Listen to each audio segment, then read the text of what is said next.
está ao vivo conosco, chegando porque hoje nós tivemos aí as divulgações de uma audiência de custódia que fora realizada por conta do assassinato registrado naquela academia localizada na Avenida Faria Lima.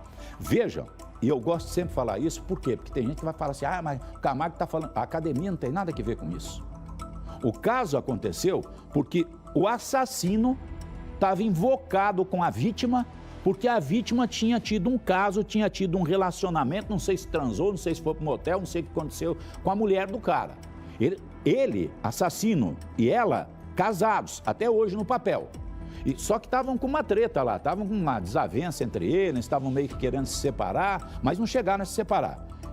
E esse rapaz teve um colóquio amoroso com essa moça. Foi o motivo pelo qual o assassino esperou esse rapaz sair da academia e no estacionamento meteu a peixeira nele. O crime só foi consumado dentro do estabelecimento porque a vítima tentou correr para lá de volta pedindo socorro, pedindo ajuda. E lá um policial militar prendeu o autor em flagrante. Agora me parece que está começando a cair a ficha do rapaz, porque na audiência de custódia ele chorou para dedéu. Não foi, Daniela? Foi sim, Camargo, ao contrário, né, do primeiro depoimento gravado ali, né, prestado ao delegado de plantão logo após essa prisão em flagrante, né, que aconteceu ali ainda dentro da academia. Nesse primeiro momento, o Lucas ficou em silêncio e depois, aí nessa audiência de custódia, sim, parece que com o tempo vai caindo a ficha, né, e a pessoa vai se dando conta do que acabou fazendo ali, né, da barbaridade que acabou cometendo. Bom, ele foi preso em flagrante, não tinha nem como ser diferente, né? O policial que estava treinando ali, ele agiu rapidamente, rendeu esse homem, esse agressor, e aí foi preso em flagrante. Aí o Ministério Público já tinha pedido a conversão da prisão em flagrante para uma prisão preventiva. E durante essa audiência de custódia, o promotor Leandro Antunes, ele reforçou esse pedido que foi ali, né, aceito pelo juiz. Essa prisão foi convertida então em preventiva e o promotor deu os motivos ali pelos quais o Ministério Público acreditava que isso fosse necessário. A gente vai acompanhar então um trecho do que disse o promotor durante essa audiência de custódia. Quer se manifestar, ratifica os termos do que já foi esposado anteriormente pela doutora Suzana, quer complementar algo? O senhor está com a palavra, por favor. Obrigado, excelência. Trata-se de auto de prisão em flagrante de Lucas Vancler Ferreira dos Santos pela prática do crime de homicídio qualificado. O auto de prisão em flagrante é formalmente perfeito, a autoridade policial cumpriu os requisitos legais e constitucionais, houve a comunicação no prazo legal e, por isso, o auto de prisão em flagrante deve ser homologado, excelência. O Ministério Público, então, ratifica a manifestação ministerial de sequência 13.1, que foi lançada pela promotora de justiça plantonista. É importante reiterar aqui que se trata de um crime gravíssimo que teve repercussão nacional. Houve aqui o uso reiterado de violência, houve uma premeditação e a perseguição da vítima em local público, que foi alvejada inúmeras vezes aí por golpes de faca, inclusive no interior de uma academia. Então, esses elementos analisados em conjunto revelam aí uma periculosidade extremada do flagranteado, a altíssima violência e, por isso, o Ministério Público entende que a ordem pública se encontra abalada. Em razão disso, é cabível aí a decretação da prisão preventiva. Não era plausível que se esperasse outra coisa de um promotor tão sério quanto o doutor Leandro, né, amigo? Doutor Leandro Antunes, para quem não lembra dele, é o promotor que vira e mexe, está dando entrevistas para a gente falando a respeito das coisas do GAECO, né? Quando o doutor Jorge, por exemplo, não pode ou não está na investigação, geralmente é o doutor Leandro quem nos dá detalhes a respeito das coisas que o GAECO faz, né? De prisão de policial, de não sei o quê, daquelas coisas todas de traficantes, de quadrilheiros, de não sei o quê. E ele agora é quem vai à frente deste inquérito policial oferecer denúncias contra o autor do crime. Aqui nós temos o juiz, aqui nós temos a advogada de defesa, o promotor e o réu. Você observou que durante todo o tempo ele fica passando a mão nos olhos, chorando, né, amigo? Agora não adianta chorar mais. O que tinha que ter feito era ter pensado antes de cometer o crime, não é? Nós tínhamos um jovem, ele teve lá um relacionamento com a mulher do cara, eles não são separados até hoje. Ele teve um relacionamento com ela, teve um caso, um pega, um ficou, foi pro motel, sei lá como é que chama agora, né?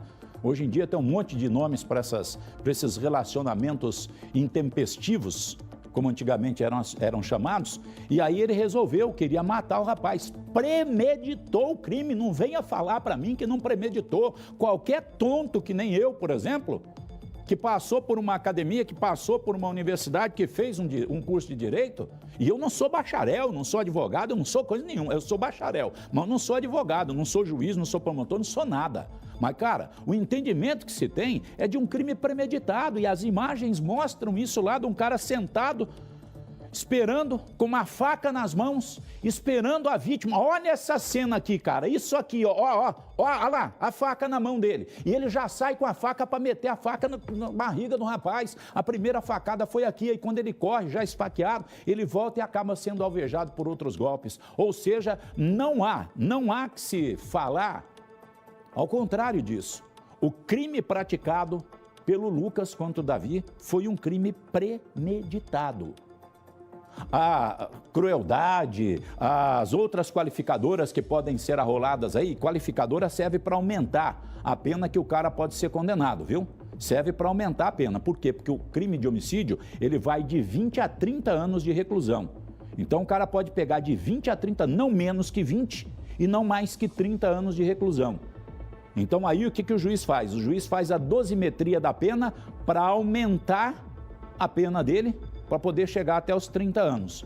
Ou então, para deixar essa pena um pouco mais branda, para não chegar aos 30, dependendo das qualificadoras e dependendo também dos motivos que podem levar uma pessoa a praticar um crime contra outra, né? Legítima defesa e coisa semelhante. Aqui, que não estamos falando disso, nós estamos falando de uma premeditação, de um ato em que a vítima não teve nem como reagir, nem como tentar fazer alguma coisa. Você vê que em momento algum o Davi, ele chega a dar uma porrada, ele chega a dar um murro, ele chega a tentar dar um empurrão, qualquer coisa. Não, ele já toma a primeira facada e sai correndo, ó. Sai correndo. No que ele corre, o rapaz vem perseguindo. Ele cai na frente da academia e continua sendo golpeado, cara. Então aqui é condenação de mais de 20 anos de cadeia, 25, 28 anos de cadeia. Escrevam para ver. Hoje vocês vão falar para mim assim, eu sei que vocês vão falar para mim assim, ninguém pode ser considerado culpado antes do trânsito em julgado da sentença condenatória. Belezinha, né? Bonito isso, né? No papel é um quiabo, né, filho? Você vai falar para mim que esse cara não é um assassino? Você vai falar para mim que esse cara não premeditou o crime? Você vai falar para mim que esse cara não estava fora do seu juízo, do seu raciocínio normal para cometer o que cometeu? Só que ele não estava maluco, né, filho? Não estava loucão, como estão querendo falar, não. Por quê? Porque na hora que ele viu o policial com a arma apontada para ele jogou a faca. Ele cessou a loucura dele, né? Então veja que também esse estado mental dele, que estão falando que o remédio, que não sei o quê, é questionável. Vai ser usado pela advogada lá na frente para tentar diminuir a pena do rapaz? Com certeza vai, né? É uma tese de defesa que ela já implementou aí. Mas se vai prosperar, é outra coisa que nós queremos ver, né, amigo? É outra coisa que nós queremos ver. Essas imagens gravadas aqui são cabais. Na hora que nós estivermos no tribunal do júri, elas serão mostradas para aqueles que vão estar sentados lá e determinando condenação ou absolvição do réu nesse caso. E nós vamos acompanhar tudo, tá? Nós temos também um trecho em que a advogada de defesa do Lucas fala a respeito, nesta audiência, inclusive, que estava sendo realizada no fórum. É assim, né? A audiência hoje ela é feita basicamente virtual, né, amigo? Hoje em dia, não se tem mais aquele negócio de você pegar um preso que está fechado numa cadeia e levar esse preso lá para frente do juiz, tem aquela parafernália toda de segurança, de não sei o quê, para você levar. Hoje, câmera na frente do preso, salinha onde o preso fica fechado, a salinha lá, você observa nas imagens que nós colocamos ali, é uma salinha toda ela preparada para que o cara possa conversar, para que ele possa ouvir. Põe a imagem para mim aqui, dos quatro lá, do promotor, do juiz, aqui, ó a salinha que eu estou falando para você, isso aqui a gente chama de casca de ovo. essa proteção que tem na parede aqui, ó, a gente chama de casca de ovo. O que que é isso aqui? Isso aqui é uma proteção para o som. O som vem, bate aqui para não dar eco, para não ficar reverberando. Então o som bate nisso aqui e dá a condição de você falar com tranquilidade e ser ouvido. A advogada também estava na frente de uma câmera, o promotor numa e o juiz na outra, né, amigo? E aí a audiência de custódia toda ela gravada. Gravada. Ô Daniela, a advogada evidentemente está tentando, né, minimizar a pena que certamente esse rapaz será submetido depois de uma eventual condenação, não?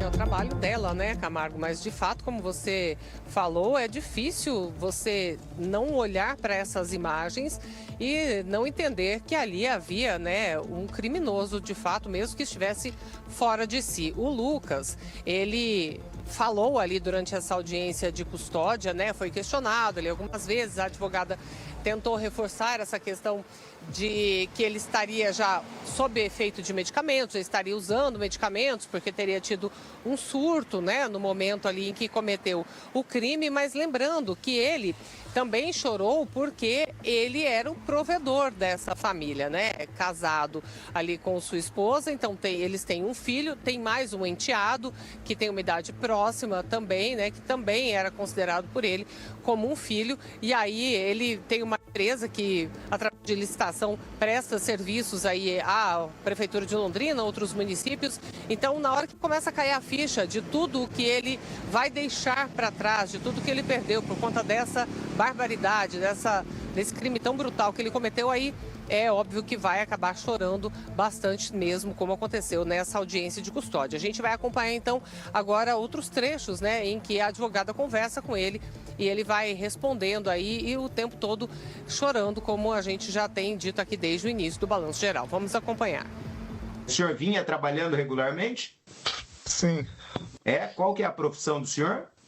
Sou empresário. Empresário? O senhor tem uma empresa estabelecida aqui em Londrina, fora? Há quanto tempo? E qual que é o ramo de atuação? Aqui em Londrina desde 2015. A gente atua na parte de licitação pública, atende algumas cidades do Paraná.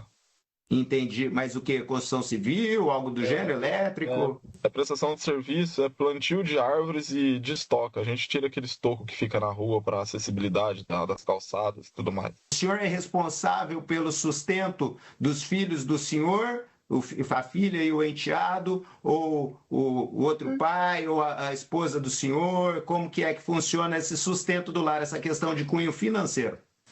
Eu sustento todo mundo. O senhor é que sustenta todo mundo. Perfeito. Doutor Leandro, o senhor tem alguma pergunta? Sem perguntas, Excelência. Tem uma pergunta, Excelência. Pois não. Lucas, você está fazendo uso de medicação aí dentro? Sim. Você sabe quais os nomes dos remédios que você está usando? O lítio, o estabilizador de humor e sertralina. E o outro agora eu não consigo lembrar, mas são 3. Tá.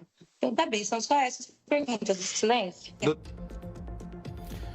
A audiência de custódia é desenrolada assim, né, amigo? E aí o juiz, depois de ouvir tanto o réu quanto o acusado, porque ele ainda não teve a denúncia oferecida pelo Ministério Público e nem aceita pelo juiz.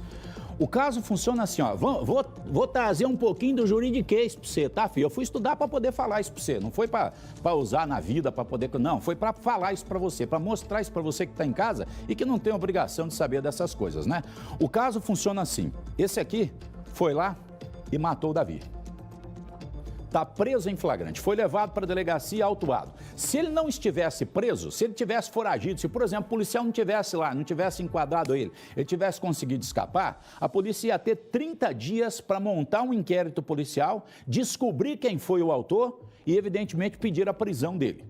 Como ele foi preso em flagrante, o inquérito não é mais de 30, e sim de 10 dias para ser concluído. E nesses 10 dias, o delegado tem que fazer o quê? Ele já fez o flagrante. Isso que o juiz e o promotor e o advogado estão tratando aqui é do flagrante desse homem. Isso aqui já está lá nas mãos do juiz, já está lá nas mãos do promotor. Só que para a conclusão do inquérito, você precisa ouvir testemunhas. Você precisa ouvir os policiais, aqueles que evidentemente estavam ali nas proximidades. Você precisa ouvir testemunhas que eventualmente não foram levadas para lá no dia em que o crime aconteceu. Você precisa ouvir parentes das pessoas envolvidas no caso. Eu quero acreditar até que a namorada do Davi, aquela advogada de Cornélio Procópio, que hoje está morando aqui em Londrina, que tinha lá um plano de fazer casa, de formar uma família com ele, eles estavam conversando isso através da internet, a doutora Jennifer, tenho eu a impressão que ela também deve ser chamada para ser ouvida, não é? Para saber como é que era o relacionamento. Eu estou falando desta advogada aqui, ó, desta jovem aqui, ó. Os dois estavam pensando em se juntar, em casar, em morar juntos, em ter uma família. E eles foram interrompidos, tiveram esse sonho interrompido pelas facadas desferidas pelo Lucas. Como houve a prisão em flagrante, o Lucas está fechado, tem 10 dias para concluir o inquérito. Fechou o inquérito, concluiu o inquérito, o que o delegado faz? O delegado pega o procedimento todo e manda para esse homem aqui, ó. Esse aqui é o promotor que vai cuidar do caso. O que o promotor vai fazer? Doutor Leandro vai catar esse procedimento e vai mandar para o juiz. E vai falar para ele assim, doutor, aquele caso lá da audiência de custódia que o senhor converteu a prisão inicialmente flagrante em prisão preventiva, porque se o juiz aqui na audiência de custódia não transforma a prisão flagrante em preventiva, ele tem que soltar o autor do crime. Então o juiz falou, não, ele tem que ficar preso. Por enquanto ele tem que ficar preso. Depois eu posso até mudar de ideia, mas por enquanto ele tem que ficar preso. Aí o promotor vai falar para ele assim, ó, então esse cara aqui, ó o procedimento, olha aqui as provas, o promotor vai elencar todos os dados, os depoimentos, a página que ele quer que o juiz leia, para quê? Para que o juiz possa firmar convencimento. O juiz vai pegar esse documento do promotor, chama denúncia, é um inquérito policial que é mandado para o promotor, vira uma denúncia que é mandada para o juiz. O juiz aceitou essa denúncia, o que ele faz? Ele transforma o atual investigado ou denunciado, que já passou da fase do inquérito para a fase da promotoria, em réu. Aí, amigo, aí nós estamos tratando de um processo no fórum, não é mais um inquérito policial apenas e tão somente, viu? Então nós vamos ter aí uma sequência deste trabalho e nós vamos continuar acompanhando os detalhes desta bestialidade registrada. Aquilo que eu falei no começo. Depois que a água passou pela ponte, não adianta mais chorar o leite derramado. Não adianta mais chamar, não adianta mais chorar o leite derramado. Por quê? Porque, amigo, já foi, transbordou, já não tem jeito mais. E o resultado disso é uma condenação eventual que vem por aí e que não vai ser pequena. Você pode esperar que não vai ser pequena. Ah, se sustenta não sei quem, se tem uma empresa, se tem não sei o quê, se tem funcionário, se tem não sei o quê. Isso aí tudo devia ter sido pensado antes das facadas serem dadas, não é? Ó, eu quero chamar a sua atenção para um acidente registrado no centro da cidade. Eu vou te mostrar detalhes do que é a falta de cuidado. Um carro estava parado aí, ó, parado, estacionado. E o cidadão da motocicleta foi atravessando a preferencial. Sabe aquele miguezinho que tem muita gente que dá hoje aqui em Londrina? Que vai olhando assim, vai